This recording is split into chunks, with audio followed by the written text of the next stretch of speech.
वाह, क्या आईपीओ है। बीसीसीएल यानी कि भारत कोकिंग कोल सच में ही वाह क्या आईपीओ है ये मैम, और वाह क्या सब्सक्रिप्शन मिला है, और वाह क्या लिस्टिंग होने वाली है, और वाह क्या ग्रे मार्केट का प्रीमियम है। गजब मैम, सब कुछ ही। सोमवार को लिस्टिंग होनी, वैसे तो आज हम डिस्कस करते हैं इसको लिस्टिंग के बाद, लिस्टिंग आज होने वाली थी, लेकिन वो जो बीएमसी इलेक्शन वाली छुट्टी आ गई ना, उस वजह से एक दिन मामला टल गया और एक्चुअली ये 3 दिन का गैप हो गया, क्योंकि अब 16 की बजाय 19 को लिस्टिंग होगी। खैर, 23 रुपये का इशू प्राइस है। कोल इंडिया का पूरा ओएफएस था 1071 करोड़ का। कंपनी के पास कोई रकम नहीं आई है, लेकिन बाजार ने इस आईपीओ को बहुत पसंद किया despite being 100% OFS. Grey market premium देखिए लगातार इंचअप कर रहा है। 14 रुपये 20 पैसे का ग्रे मार्केट प्रीमियम है। 23 रुपये वाला शेयर 37 रुपये 20 पैसे पर लिस्ट होगा। ऑलमोस्ट 60-65% के आसपास का गेन यहाँ पे हो जाएगा। वो भी क्यों ना, सब्सक्रिप्शन के आंकड़े ये बता रहे हैं कि भाई बहुत ज़्यादा डिमांड है इस कंपनी को लेकर। एक तो प्राइस बहुत अट्रैक्टिव था, कोल इंडिया जैसा नाम है पेरेंट के तौर पर, और उसके साथ साथ हर कोई चाहेगा कि ऐसी कंपनी के साथ जुड़े जिसके ट्रैक रिकॉर्ड बहुत दमदार हैं। 300 गुना से ज़्यादा क्यूआईबी का पोर्शन, एनआई का पोर्शन 258 गुना, रिटेल भी पीछे नहीं था, 50 गुना भरा।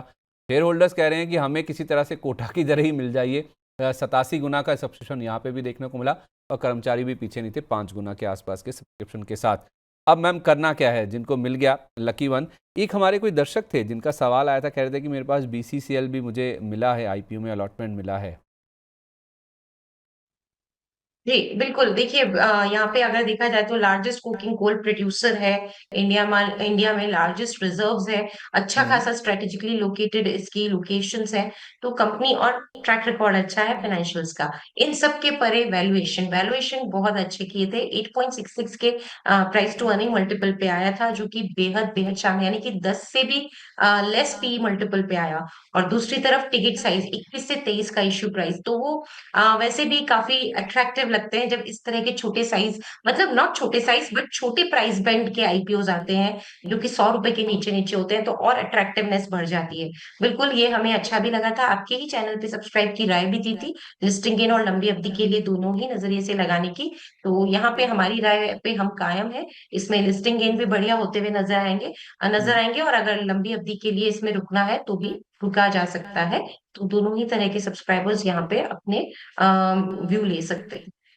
जितना मैम ग्रे मार्केट बोल रहा है उतनी आपकी उम्मीद है वैसी लिस्टिंग हो जाएगी? देखिए लिस्टिंग स्ट्रांग होगी। बाकी संदीप जी, ग्रे मार्केट को हम लोग कभी ट्रैक करते नहीं है, तो उस पे तो मैं हम्म। यहाँ पे कोई भी वक्तव्य नहीं देना चाहूंगी जी।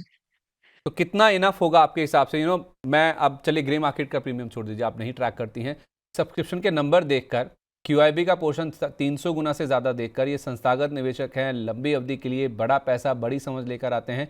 अगर उनमें होड़ थी इस आईपीओ को अपने पोर्टफोलियो में रखने की, तो कहाँ तक जाके कोई खरीदेगा? मतलब मान लीजिए मैं 3 महीने 6 महीने होल्ड कर लेता हूँ, मैं लिस्टिंग पर गेन नहीं बुक करता हूँ, तो आप किस तरह के लेवल्स देखती हैं स्टॉक? देखिए मुझे ऐसा लगता है कि ये जो स्टॉक है इसमें 30 के आसपास, ये मैंने पहले भी बोला था जब तो इतना ज्यादा अच्छी लिस्टिंग होने का उस टाइम पे इस तरह का कोई मतलब ध्यान नहीं था, लेकिन तभी मैंने कहा था कि 30 रुपए के आसपास अगर लिस्टिंग डे के दिन मिल जाता है तो एंट्री कर लीजिएगा। तो मुझे तो ये अच्छा ही लग रहा है। और यहाँ पे लेकिन ये बात जरूर है कि बहुत सारे लोग इस चीज को देखते हैं, भले ही मैं ट्रैक नहीं करती हूँ लेकिन बाकी लोग करते होंगे। तो कहना हम्म। यही है कि बहुत अच्छी लिस्टिंग अगर इस तरह की हो जाती है जिस तरह के हम्म। समाचार आ रहे हैं, कुछ मुनाफा जरूर वसूल करिए। समाचार आ रहे हैं, ठीक है। और समाचार है, और समाचार से ज़्यादा उम्मीद है, महत्वाकांक्षा है। बड़े लकी वंस हैं जिनको इसका अलॉटमेंट मिला होगा। बड़े कॉर्पोरेट क्लाइंट से भी हर किसी ने इसमें पैसा लगाने की कोशिश की है। और देखिए 15,000 का वैसे लॉट साइज़ होता है, इसमें 13,800 का ही मिनिमम लॉट साइज़ था, तो आपको केवल 13,800 रुपये ही चाहिए थे अगर आप इसमें एक लॉट के लिए अप्लाई करना चाहते थे। अब हुआ क्या मैम, दूसरी तरफ जैसे ही ये 13,800 रुपये नहीं मिला आपको, या फिर आपका पैसा वापस आने की बातचीत होगी ना, अमागी जो कि दूसरा आईपीओ खुला हुआ जिसका आज लास्ट डे है, उसमें जो सब्सक्रिप्शन है ना वो बढ़ने लगा। या तो लास्ट डे का वेट हो रहा था, आई डोंट नो, मैंने जो 12 12:30 के आसपास के नंबर्स देखे थे ना, उस समय ये 3.5 गुना के आसपास सब्सक्राइब हो गया था। आप कहें तो मैं लेटेस्ट नंबर्स भी आपके सामने रख देता हूँ। लेकिन पूरा जो एक्टिविटी है ना, ये जब बीसीसीएल वाला मामला ख़त्म हो गया ना, तो उसके बाद शुरू हुई है इस आईपीओ में। और आप जब लास्ट डे है तो क्यूआईबी का पोर्शन 8 गुना से ज़्यादा हो गया, एनआईआई 19 गुना के आसपास है, रिटेल 4.5 गुना है, और टोटल 10.5 गुना के आसपास का सब्सक्रिप्शन है, जो कि अभी ये 2:12 का जो फाइनल अपडेट है उसके हिसाब से एनएसई की जो वेबसाइट बता रही है। तो इसका ना मैं आपको मैम, आप वैसे ग्रे मार्केट प्रीमियम ट्रैक नहीं करते, केवल हमारे दर्शकों के जानकारी के लिए बताना चाह रहा हूँ। इसमें ना मैं 11 जनवरी से मैंने आंकड़े रखे, पहले भी शुरू हो गया था वैसे तो इसमें ग्रे मार्केट प्रीमियम, एक समय 43 रुपये भी था। 11 जनवरी को 37 रुपये से शुरू हुआ, यानी कि ये 361 वाला 398 पे लिस्ट होना था, वहाँ से ये शुरू हुई थी कहानी। फिर 20 रुपये हो गया, फिर बड़ा 29 हुआ, फिर 27 आ गया, फिर अब 28.5 के आसपास है। तो धीरे धीरे फिर से एक्टिविटी पिकअप हो रही है। 20 से लेकर 28.5 का सफ़र इसने, जैसे ही वो 13 तारीख को बंद हुआ ना BCCL वाला IPO, उसके बाद से फिर से एक्टिविटी पिकअप होने लगी। मैं केवल इसलिए आपको नंबर्स दिखा रहा हूँ ये कि एक बड़ा IPO जब आता है ना तो वो दूसरे IPO के ऊपर इम्पैक्ट डालता है सब्सक्रिप्शन के हिसाब से, या फिर बाकी लोगों का ध्यान जरूर बढ़ता है। तो वापस इसमें एक्टिविटी बढ़ गई है, 10 गुना के आसपास ये हो गया है। जिनको नहीं मिला BCCL, क्या अमागी में पैसा लगाने यहाँ पे बन जाएगा पैसा लिस्टिंग पर?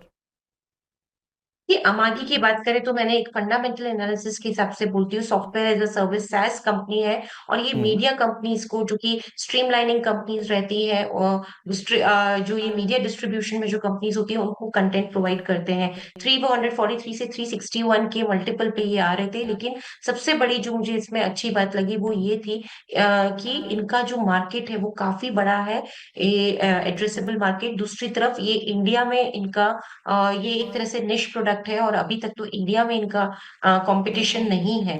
तो उस हिसाब से मेरी ये राय आती है कि अगर आप रिस्क ले सकते हैं तो छोटे-मोटे लिस्टिंग गेन के लिए भी यहाँ पे लगा सकते हैं, बाकी लंबी अवधि में भी लगा सकते हैं, क्योंकि जो सॉफ्टवेयर एज़ अ सर्विस यानी कि SaaS कंपनीज़ होती है, उनकी ग्रोथ बहुत इंपॉर्टेंट होती है। उनमें हम जभी भी ट्रैक करते हैं, ग्रोथ पे हमारी नज़र होती है और इसकी CAGR growth, specially top line, क्योंकि देखिए बॉटम लाइन में लॉसेस में है, सिर्फ अभी के जो लेटेस्ट रिजल्ट्स हैं उसमें प्रॉफिट दिखाया है, तो बॉटम लाइन में ये लॉसेस में है, लेकिन फिर भी टॉप लाइन में ग्रोथ बहुत स्ट्रांग है, जो आगे जाके भी मुझे लगता है कि ये जारी रहेगी। तो रिस्क ले सकते हैं, क्योंकि लॉसेस में ये कंपनी, इसलिए मैंने ये शब्द इस्तेमाल किया है। अगर थोड़ी रिस्क ले सकते हैं तो यहाँ पे छोटे-मोटे लिस्टिंग गेन होने की भी उम्मीद है, मार्केट का माहौल अच्छा रहा तो, बाकी लंबी अवधि के लिए इसमें लगाया जा सकता है। वाह, क्या IPO है!